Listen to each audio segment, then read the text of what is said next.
신약성경 141쪽에 있습니다. 요한복음 1장 14절 말씀, 우리가 너무나도 잘 아는 말씀입니다. 우리 다 같이 한 목소리로 함께 봉독하겠습니다.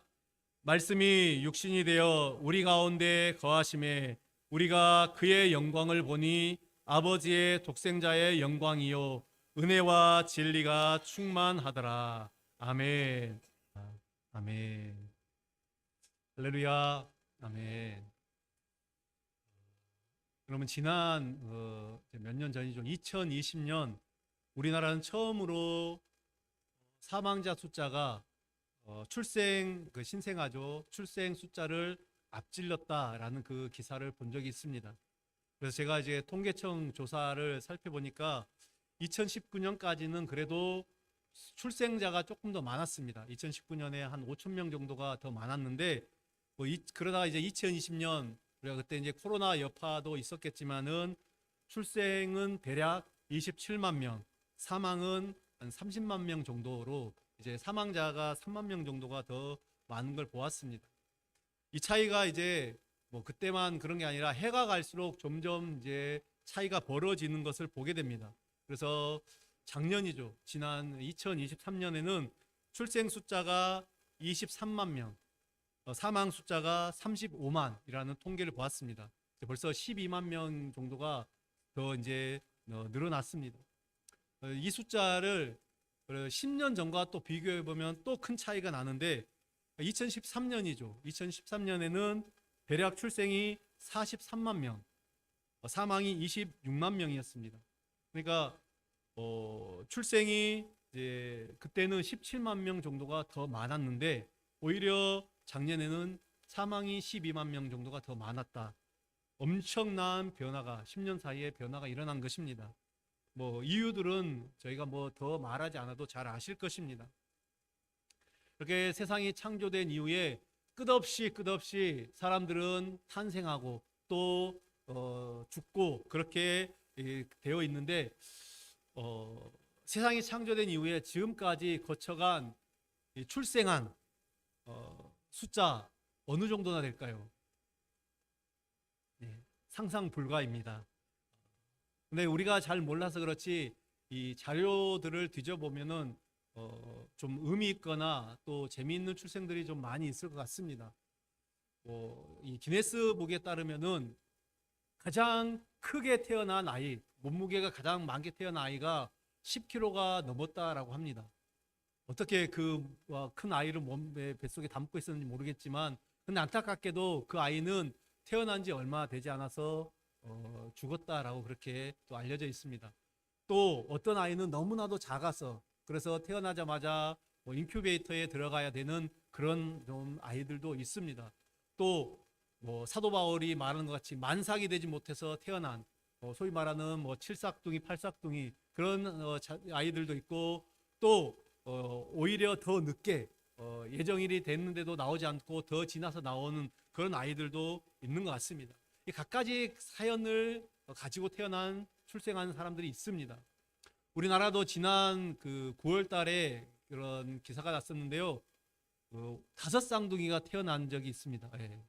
경기도 동두천에서 아버지가 이제 교육 공무원 같은데 5쌍둥이가 태어났습니다. 근데 그것이 또 처음은 아니다라고 합니다. 그래서 이전에도 5쌍둥이가 몇 번 있었다라고 합니다. 이렇게 다양한 출생들이 이 세상에 존재해 왔죠. 그런데 그 많은 다양한 그 출생들 속에서 그 어떤 출생과도 구분되고 또 엄청난 무게를 지닌 아이가 무겁다라는 말은 아닙니다. 그 무게를 지닌 출생의 사건 바로 예수님의 탄생입니다. 네. 예수님의 탄생은 아주 특별하죠. 그래서 우주 역사상 최대의 사건이다라고 그렇게 말씀을 드릴 수 있습니다. 흔히 이것을 우리가 성육신이다라고 그렇게 말을 합니다. 하나님께서 육신을 입고 우리를 찾아오신 사건, 하나님께서 우리를 방문하신 사건, 우주 역사상 가장 큰 위대하고 의미를 지닌 사건, 바로 그것이 성육신입니다. 이제 3일 후면 그 예수님의 탄생을 축하하는 그리고 감사하는 성탄절입니다. 오늘 우리는 이 성육신의 사건, 하나님이 사람이 되셨다라는 이 사건의 어떤 신비, 그리고 그 영광, 그 은혜에 대해서 우리 함께 나누며 또 바른 이해를 가 있는 귀한 시간 되기를 바라겠습니다. 먼저 우리가 생각할 것은 성육신의 신비입니다. 오늘 말씀을 시작에 이렇게 말하고 있습니다. 말씀이 육신이 되어 우리 가운데 거하심에, 말씀이 육신이 되어 우리 가운데 거하신다, 그렇게 말씀하고 있습니다. 근데 이 말씀을 가리켜서 무엇이라고 말한가? 1장 1절에 보면은 태초에 말씀이 계시니라, 그렇게 말씀하고 있고, 1장 마지막 1절 마지막 부분에 보면 이 말씀은 곧 하나님이시라. 태초에 말씀이 계셨는데 말씀이 하나님이십니다. 근데 그 말씀이 육신이 되어서 우리 가운데 거하신다, 이렇게 말씀하고 있죠. 그래서 종합하면은 하나님께서 사람의 몸을 입고 육신이 되어서 이 땅에 오셨다라는 말입니다. 너무나도 우리가 잘 아는 예수님의 탄생을 가리키는 말씀입니다.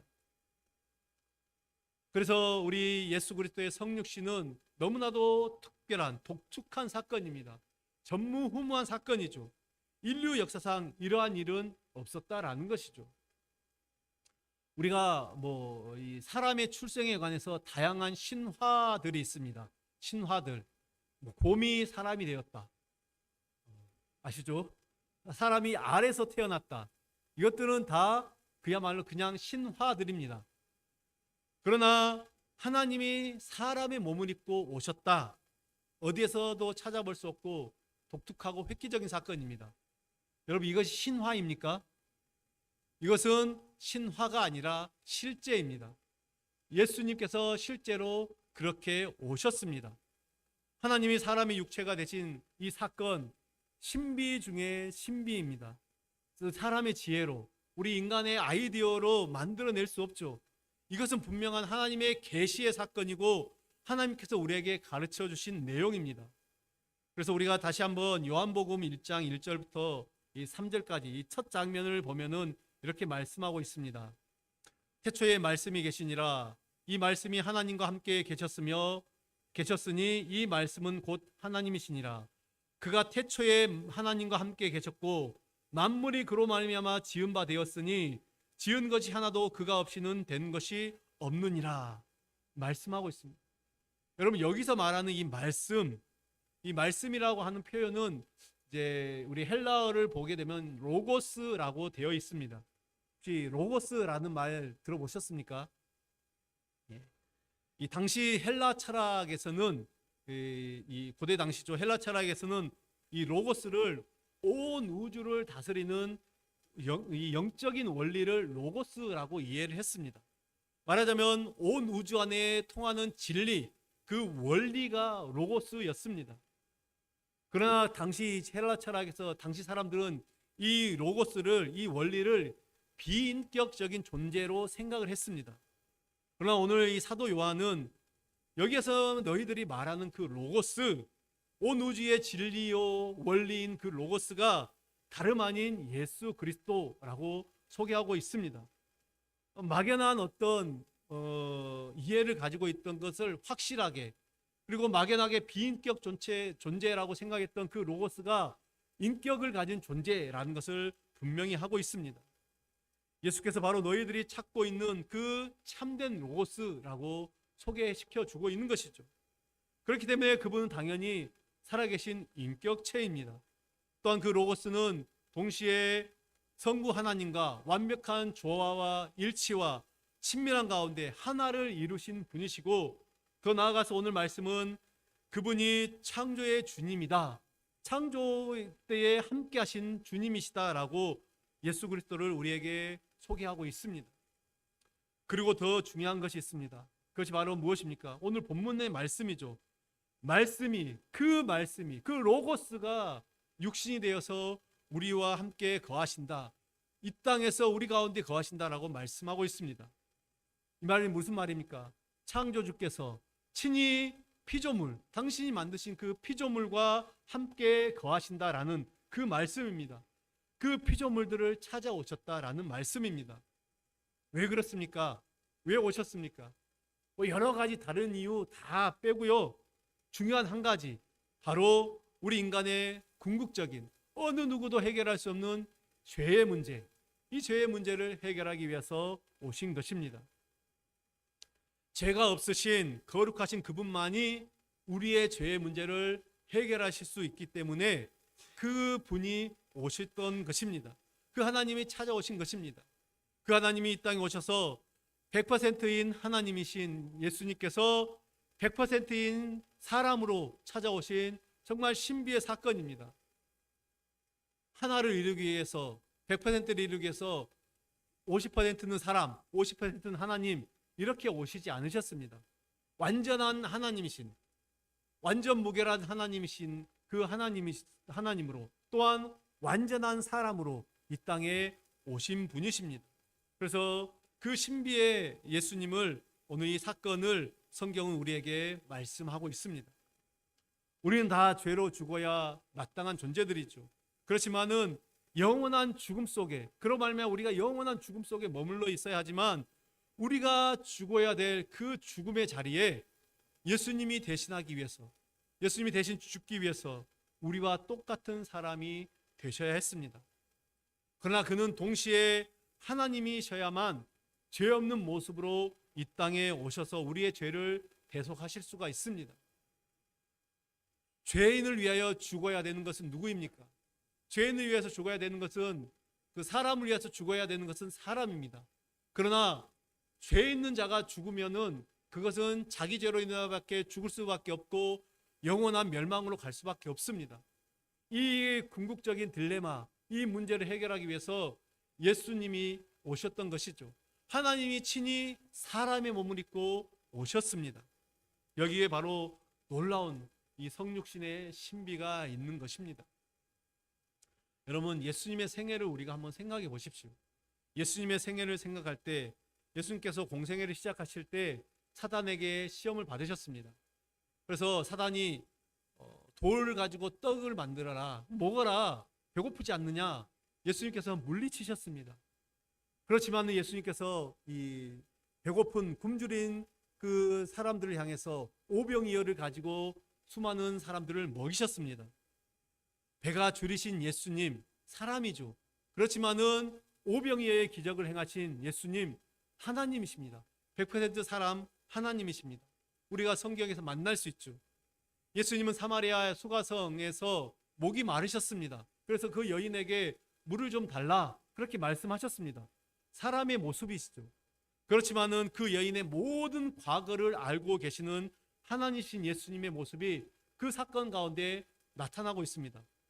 또 어떻습니까? 사랑하시던 친구 나사로가 죽었을 때 예수께서는 슬퍼하셨습니다. 눈물을 흘리셨습니다. 그러나 잠시 후에 예수님께서는 나사로를 살리셨습니다. 눈물을 흘리신 예수님, 또 죽은 자를 살리신 그 예수님의 인성과 신성이 교차하는 장면, 바로 나사로의 사건입니다. 여러분, 이 사건들이, 많은 사건들이 성경에 등장하는 것을 보게 됩니다. 그런 인간의 죄의 문제를 해결하기 위해서는 죄 없으신 희생 제물이 필요했습니다. 그러나 사람은 누구나가 다 죄인이기에, 모두가 다 죄인이기에 그 일을 감당할 자가 없었던 것이죠. 그러기에 하나님께서 친히 죄 없는 사람의 모습으로 우리를 찾아오신 사건, 바로 성탄의 사건입니다. 예수님은 복잡하게 오시지 않으셨습니다. 뭐 어느 신화의 주인공처럼 뭐 특별하게 아에서 깨어났다, 뭐 곰이 사람이 되었다, 이런 것들 신화적으로 오시지 않고 단순히 사람으로 오시기 위해서 여자의 몸을 빌려서 아이로 오셨습니다. 그 연약하고 보잘것없는 아기로 오셨습니다. 그렇게 아니면은 사람으로 오실 수가 없기 때문입니다. 갑자기 하늘에서 뚝 떨어진 사람이 있을 수 있습니까? 사람으로, 100% 사람으로 오시기 때문에 그 연약한 모습으로, 그 죽을지도 모르는 그 연약한 모습으로 이 땅 가운데 오셨습니다. 이것이 바로 성탄의 사건이죠. 죄의 삭신, 그 죽음의 대가를 정확하게 지불하기 위해서 하나님이 사람이 되신 것입니다. 하나님께서 사람들 사이로 비집고 그 인류의 역사를 뚫고 우리 가운데 오셨고 역사의 일부가 되셨습니다. 33년 정도 이 기간의 역사의 일부가 되셔서 우리와 함께 거하시고 우리와 눈을 맞추시고 대화하시고 우리를 만지시고 또 우리가 만질 수 있는 그 모습으로 오셨고 또 우리의 궁극적인 죄의 문제를 십자가에서 해결하시고 영광스럽게 부활하셨습니다. 그렇기 때문에 예수님의 별명은 임마누엘입니다. 무슨 뜻입니까? 우리와 함께 하시는 하나님. 하나님이 우리와 함께 하십니다. 지금도 여전히 그 예수님은 우리와 함께 하신 줄 믿습니다. 우리 속에 우리 안에 계시고 우리와 가운데 역사하시는 분이십니다. 우리와 같은 모습이 되셨고 그래서 우리에게 영생을 주시고 저 영원한 그 주님이 계신 그 영원한 나라로 우리를 데려가시기에 오신 이것이 바로 성육신의 놀라운 신비입니다. 세상의 모든 종교는 나름대로 구원을 이야기하죠. 그러나 성경은 단순한 구원을 말하는 것이 아닙니다. 하나님께서 세상을 창조하시고 또 사람이 되시고 우리를 찾아오셨다고 계시하고 그것을 알려주고 있습니다. 왜 그렇습니까? 하나님께서 당신의 모습을 열어서 우리에게 보여주지 않으면 우리는 도무지 하나님을 찾을 길이 없습니다. 알 수가 없습니다. 발견할 길이 없기 때문에 하나님이 먼저 우리를 찾아오시고 당신을 알려주셨습니다. 그래서 이제 보통 계시라고 말을 하는데요. 이 계시를 통해서 하나님은 당신의 사랑을 우리에게 보이시고 표현하셨습니다. 사랑하는 성도 여러분, 이 성육신의 사건, 이 신비의 사건, 우리가 이것을 깊이 묵상하며 또 그 의미를 생각하기를 원합니다. 이 사건이야말로 온 우주 가운데 벌어진 가장 위대한 사건, 신비한 사건임을 기억하고 우리가 주님을 찬양해야 할 가장 큰 이유가 되심을 기억하시길 바라겠습니다. 또한 우리가 두 번째로 생각할 것은 성육신 사건의 영광입니다. 오늘 본문은 계속해서 우리에게 말씀하시는데 우리가 그의 영광을 보니 아버지의 독생자의 영광이요 라고 말하고 있습니다. 성육신을 하시고 우리를 찾아오신 예수 그리스도의 영광, 그것을 아버지의 독생자의 영광이다. 이 말은 성육신 사건이야말로 하나님의 영광을 우리에게 보여준 완벽한 사건이다라는 것입니다. 우리는 죄인이기 때문에 눈이 어두워 하나님을 볼 수가 없습니다. 하나님의 영광을 볼 수 없는 자들이죠. 어떻게 감히 죄인이 하나님의 영광 앞에 설 수 있습니까? 그래서 성경을 보면은 하나님의 영광을 경험한 모든 자들은 다 자신이 죽게 되었다라고 한탄하며 하는 그런 모습을 우리가 볼 수가 있습니다. 그러나 사람의 몸을 입고 찾아오신 예수님, 그 예수님을 우리에게 보여주심으로 하나님은 하나님 자신을 우리에게 나타내셨습니다. 그래서 예수님께서 제자들에게 말씀하셨습니다. 아버지를 보여달라라고 말하는 제자들을 향해 나와 아버지는 하나이다. 나를 본 자는 아버지를 봤다. 예수님께서 그렇게 말씀하십니다. 그러므로 말미암아 당신을 본 자들은 하나님을 봤다라고 말하는 것입니다. 여러분, 내가 못 봤기 때문에, 우리가 보지 못했기 때문에 예수님을 못 보는 것입니까? 우리 대신에 예수님과 동시대를 살았던 자들은 예수님을 만졌습니다. 예수님을 봤습니다. 예수님의 그 능력을 경험했습니다. 그렇기 때문에 결국은 우리가 경험한 것입니다. 우리가 본 것입니다. 다른 모든 종교들은 자신들이 고아내고 만들어낸 그 신, 그 모습을 가르치고 있습니다. 그러나 성경은 사람이 되셔서 우리를 찾아오신 그 주님을 우리에게 계시하고 알려주십니다. 우리가 물론 하나님을 온전히 다 안다라고 말할 수 없습니다. 하나님은 우리에게 당신의 전부를 보여주지는 않으셨습니다. 그러나 우리가 성경을 통해서 만날 수 있는 하나님, 그 하나님으로도 우리는 충분합니다. 우리는 구원을 받을 수가 있고요. 그 하나님의 모습으로도 우리는 하나님이 어떤 분이신지를 분명히 깨달아 알 수가 있습니다. 그 하나님만을 사랑하며 그 하나님 앞에 나아가며 그 하나님의 그 영광을 붙잡고 살아가는 우리 모든 성도님들 되시길 바라겠습니다. 마지막 세 번째로 성육신 사건의 은혜를 한번 보고자 합니다.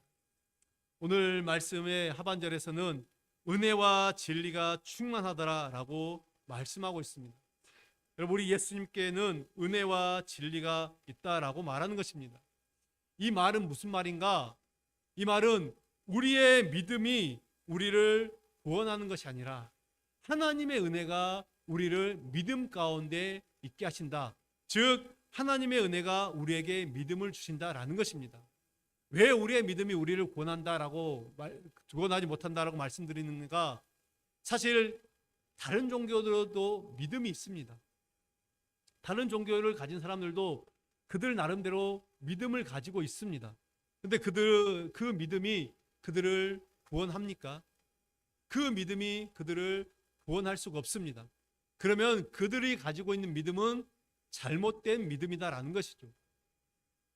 나름대로의 그런 믿음을 가지고 있지만 그 믿음이 그들을 구원으로 이끌 수가 없습니다. 구원으로 이끌 수 있는 믿음은 어떤 믿음입니까? 진리를 믿는 그 믿음입니다. 오직 진리를 믿는 그 믿음으로 우리는 구원을 받습니다. 진리가 누구입니까? 진리는 바로 예수 그리스도입니다. 예수 그리스도의 전 생애가 하나님의 진리고 은혜의 내용이다라는 것을 우리는 깨달으셔야 됩니다. 성육신, 그리고 공생의 모든 사역, 십자가의 죽으심, 부활하심, 승천하심, 그리고 재림의 모든 약속까지가 이 모든 것이 하나님의 은혜이고 하나님의 진리 그 자체인 것입니다. 그 은혜가 우리로 하여금 예수 그리스도를 온전히 믿게 만들고 온전한 진리 가운데로 우리를 인도하시는 것입니다. 사랑하는 성도 여러분, 오늘 예수 그리스도의 성육신 사건 앞에서 우리가 무엇을 고백해야 됩니까? 성육신의 신비와 성육신의 영광과 그 은혜를 깨달은 우리의 마땅한 고백, 이제 우리가 모두가 예수 그리스도 앞에서 새롭게 우리의 신앙을 고백하기를 원합니다. 우리의 허물과 죄를 사하시고 영원한 생명을 선물로 주신 그 주님이 오늘 이 자리에 우리 가운데 찾아오셨습니다. 그 주님을 기쁨으로 감사함으로 맞이하시길 바라겠습니다. 인류 첫 성탄에 그 천사들이 목자에게 전한 소식, 또 동방의 박사들이 예수님의 그 탄생 앞에서 예물을 가지고 나왔던 것처럼, 그렇게 기쁨과 감사함으로 주님을 찬양했던 것처럼 오늘 우리가 그 주님을 기뻐함으로 감사함으로 맞이하시길 바라겠습니다. 이제 우리가 함께 또 성찬에 참여하심으로 이 성찬을 통해서 다시 한번 우리에게 영원한 생명을 위하여 주시기 오신 그 주님을 기뻐하며 감사함으로 나아가며 또 우리가 함께 성찬에 참여하는 귀한 시간 되기를 바라겠습니다.